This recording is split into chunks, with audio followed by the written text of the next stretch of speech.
You are my number one bitch, bitch. Appendage is a Hulu original written and directed by Anna Zlokovic in her feature film debut. She's done shorts before this. Check out her IMDb page for the full list of her work. This stars Hadley Robinson as Hannah, an anxiety-ridden fashion designer that wants to just do her absolute best. But my, oh my, she's got that voice in the back of her skull, and the voices all around her telling her she's not good enough to ever even have a boyfriend, even though she does.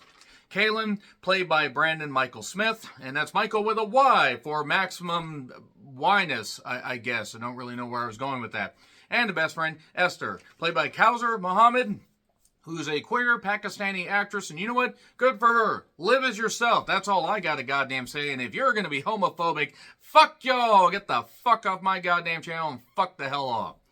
Nevertheless, Hannah, she has a birthmark, and this birthmark ends up manifesting as something that really gets very, very gross and violent and yee, because those voices and those inner thoughts, those dark feelings manifest as something that she just can't control any longer. And then she must solve this mystery before she's appendage history. Appendage tales, woohoo. So when I saw the trailer for this, I was like, okay, body horror, a little bit of dark comedy.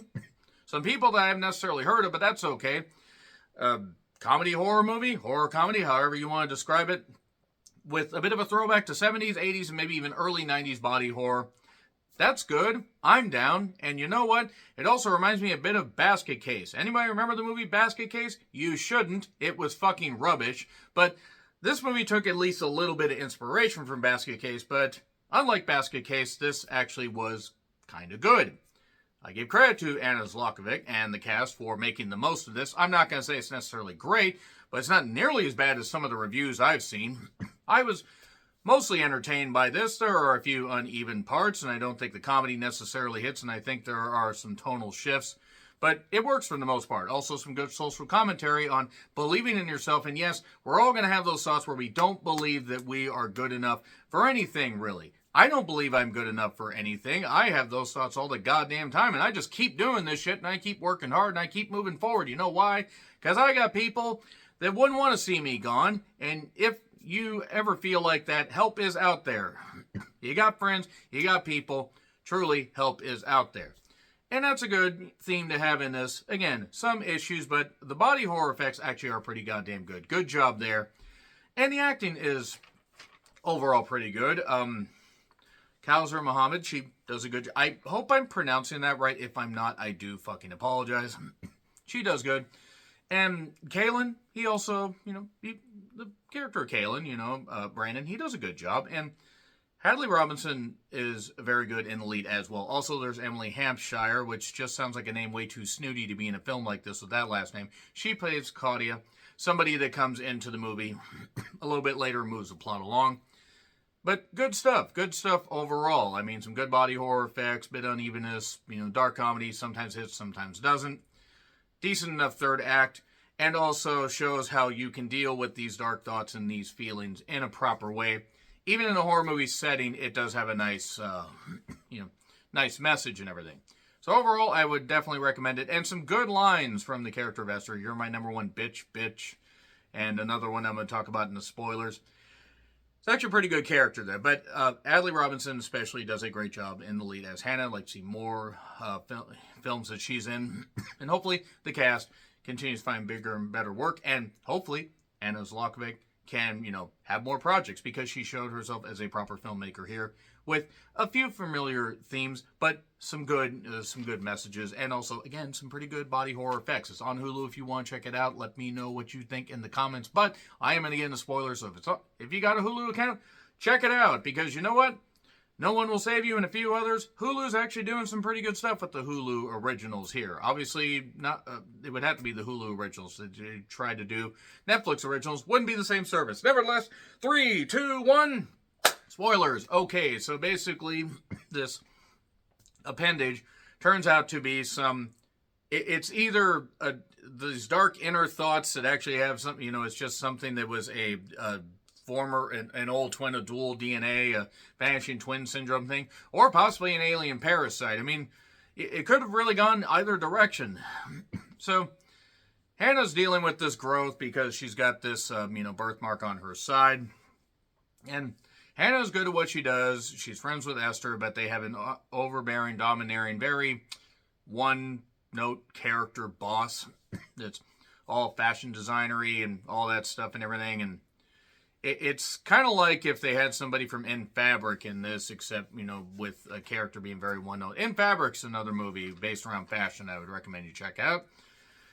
So, the growth keeps getting worse, and eventually does manifest itself as an appendage. Kind of a growing thing. Really did remind me of Basket Case, except not, good, again, good gore effects.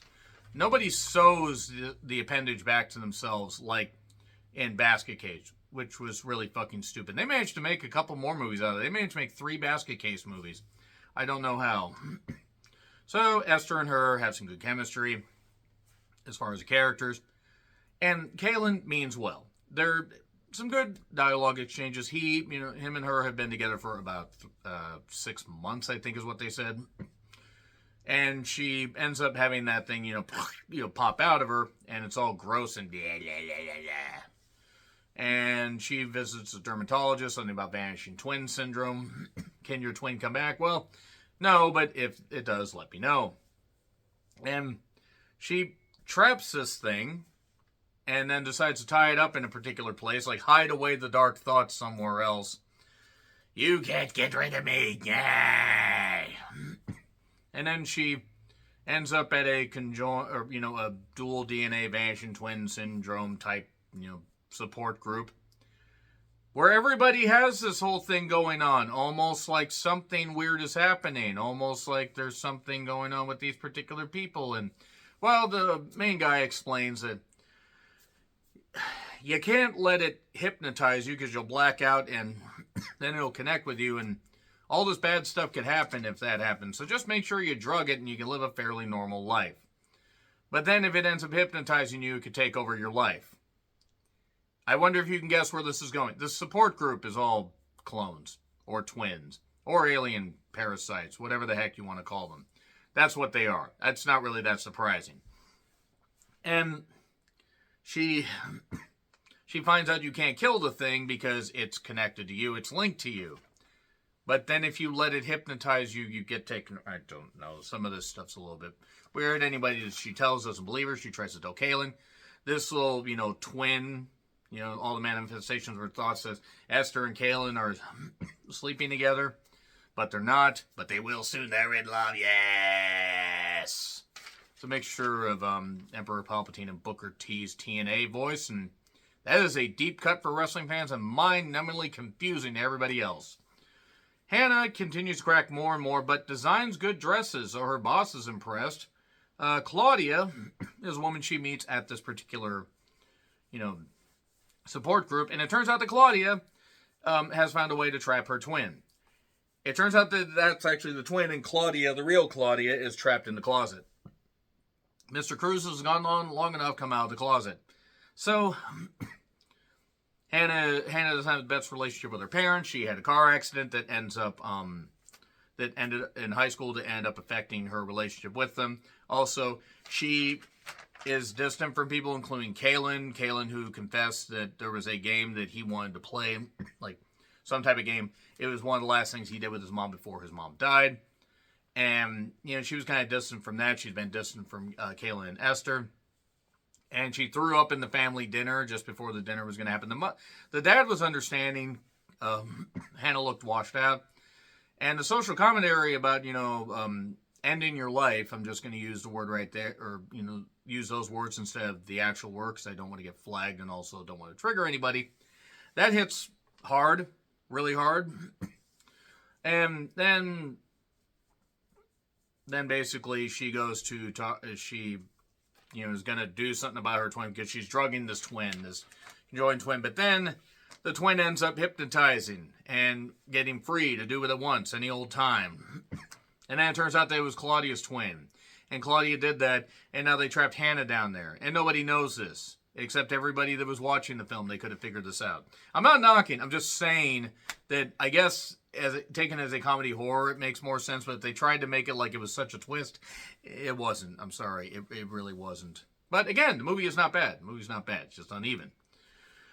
So The twin has to feed on somebody, according to the leader of the group, to sever the link, and then that way Hannah dies and clone Hannah is fine, or twin Hannah is fine. So, yeah, Esther manages to free Hannah, and then says, "You're my number one bitch." Hannah's in the hospital. Wait, it had actual fingers and shit. What the actual fuck? I don't know why that made me laugh.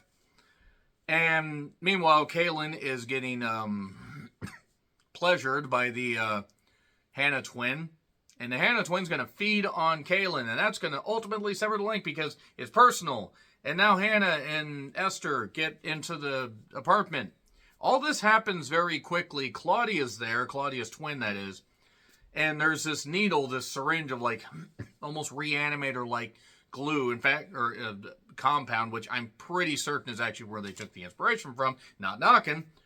And then there was this meat thermometer thing that was jammed in the side of Claudia, and then Claudia was, I guess, knocked out or KO'd or drugged, and then the Hannah clone has herself inserted into Kaylin from behind, like this, not like the other way, you sick freaks. I run a clean show here. And Hannah ends up cutting Hannah's clone tongue off. And that's it. That is it. She leaves her job, goes with Esther. They design their own clothes. Hannah is still having these dark thoughts and keeps her twin as a baby up in the apartment or up in the attic while Kaylin is there. And that's a way for her to keep her dark thoughts at bay while she grows and continues to live her life. I mean, okay, I'm down. Again, uneven. There were a few parts where I'm like, okay, that comedy didn't really hit. And some of that body horror was pretty good. Other stuff, wasn't necessarily scary, but it was fine. It was fine. Look forward to seeing what Anna Zlokovic can do later on. If I'm mispronouncing that name, I do apologize. So, B. I'm going to give it a B. Agree, disagree, what I said? Like, share, subscribe, Twitter handle in the description. I'm John Ritlin. I'll see you soon.